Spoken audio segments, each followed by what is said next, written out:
മനീഷ് മൂർത്തിയാണ് വിവരങ്ങളുമായി ചേരുന്നത് ചെന്നൈയിൽ നിന്ന്. മനീഷ്, നിരന്തരം നമ്മൾ കൂനൂരിൽ നിന്നുള്ള വാർത്തകൾ റിപ്പോർട്ട് ചെയ്യാറുണ്ട്. പ്രത്യേകിച്ച് കരടി ശല്യം രൂക്ഷമാണ് എന്നുള്ള തരത്തിലുള്ള വാർത്തകളൊക്കെ പുറത്തു വരികയും ചെയ്തിരുന്നു. ഇപ്പോഴിതാ ഞെട്ടിക്കുന്ന ദൃശ്യങ്ങളാണ് പുറത്തു വരുന്നത്. കരടി ഭക്ഷണം എടുക്കുന്നത് ആ ദൃശ്യങ്ങളിൽ വ്യക്തമാണ്. ഇന്നലെ പുലർച്ചെയാണ് ഈ ഒരു സംഭവം നടക്കുന്നത്. കൂനൂരിലെ ഒരു സ്വകാര്യ ആശുപത്രിയുടെ ക്യാന്റീനാണത്. ആ ക്യാന്റീനിനകത്തേക്ക്, അതായത് വാതിൽ തകർത്ത കരടി അകത്ത് കടന്നത് എന്നുള്ളതാണ് അവിടെയുള്ള ആളുകൾ പറയുന്നത്. വാതിൽ തകർത്ത് ഈ ക്യാന്റീനകത്ത് കടക്കുന്നു. അതിനുശേഷം ഫ്രിഡ്ജ് തുറന്ന് അതിനകത്തുള്ള ഭക്ഷ്യവസ്തുക്കൾ എടുത്ത് പുറത്തേക്ക് പോകുന്ന ദൃശ്യങ്ങളാണ് ഇപ്പോൾ പുറത്തു വന്നിരിക്കുന്നത്. ഏറ്റവും പ്രധാനപ്പെട്ട കാര്യം, കഴിഞ്ഞ കുറച്ച് നാളുകളായി ഈ പറഞ്ഞ മേഖലയിൽ, കൂനൂർ മേഖലയിൽ കരടിയുടെയും അതുപോലെ തന്നെ പുലിയുടെയും ശല്യം അതിരൂക്ഷമായി തന്നെ തുടരുകയാണ്.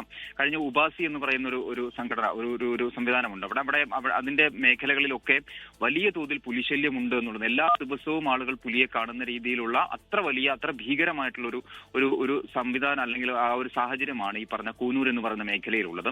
കരടിയുടെയും പുലിയുടെയും ശല്യം കൊണ്ട് ജനങ്ങൾക്ക് ജീവിക്കാൻ പറ്റാത്ത ഒരു സാഹചര്യം തന്നെയാണ് അവിടെ ഉള്ളത്. പക്ഷേ ഒരു തരത്തിലുള്ള ഇടപെടലുകളും വനംവകുപ്പിന്റെ ഭാഗത്തുനിന്ന് ഉണ്ടാകുന്നില്ല എന്നൊരു പരാതിയും അവിടെ ഉണ്ട്. കാരണം കൂട് വെച്ച് പിടിക്കുക അല്ലെങ്കിൽ മറ്റ് സംവിധാനങ്ങളിലേക്ക് അല്ലെങ്കിൽ ജനവാസ മേഖലയിൽ നിന്ന് ഇവയെ ഒഴിവാക്കുക തുടങ്ങിയ കാര്യങ്ങളിൽ ഒന്നും തന്നെ വനംവകുപ്പ് ഇടപെടുന്നില്ല എന്നൊരു വലിയ പരാതിയും അവിടുത്തെ നാട്ടുകാർക്കുണ്ട്.